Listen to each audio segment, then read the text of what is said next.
Senin, wartawan cilik TV PSS Seminar Channel. Pada hari ini, sekolah kami mengadakan majlis penutup Minggu Bahasa. Minggu Bahasa melibatkan 3 panitia, iaitu panitia Bahasa Melayu, panitia Bahasa Inggeris dan panitia Bahasa Arab. Mari sama-sama kita saksikan majlis pada hari ini.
Saya wakil dari kru TV PSS Seminar Channel ingin berterima kasih kerana sudi diterima ramah oleh kami. Apakah maksud bahasa kebangsaan? Bahasa yang digunakan sebagai bahasa rasmi di seluruh negara. Bagaimana perasaan kamu apabila mendapat hadiah selepas menyertai aktiviti Minggu Bahasa? Saya berasa sangat gembira dan lebih bersemangat untuk terus belajar berbagai bahasa. Terima kasih Hasni kerana sudi berkongsi jawapan awak kepada kami. Assalamualaikum Syakira. Waalaikumsalam Hidayah. Terima kasih diucapkan kerana sudi meluangkan masa untuk diterima ramah oleh kami. Awak rasa Minggu Bahasa ini penting tak untuk murid-murid? Penting sebab kita dapat belajar dan menghargai pelbagai bangsa. Apakah antara aktiviti yang dijalankan sepanjang Minggu Bahasa pada kali ini?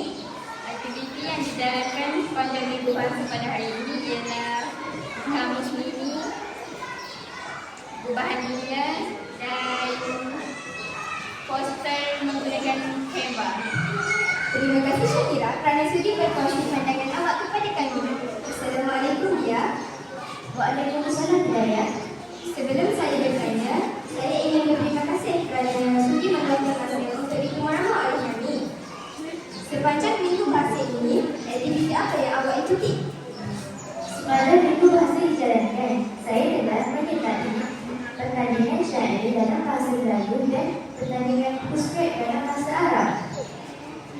Apa harapan awak terhadap murid-murid yang menyertai Minggu Bahasa pada kali ini?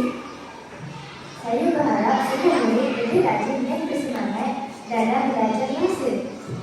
Terima kasih Dia kerana sudi berkongsi pendapat awak.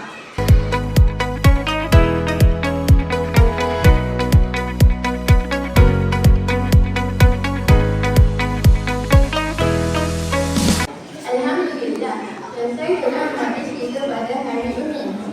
Semoga semangat mencintai bahasa terus subur dan kekal dalam diri setiap warga. Bye-bye, see you next time.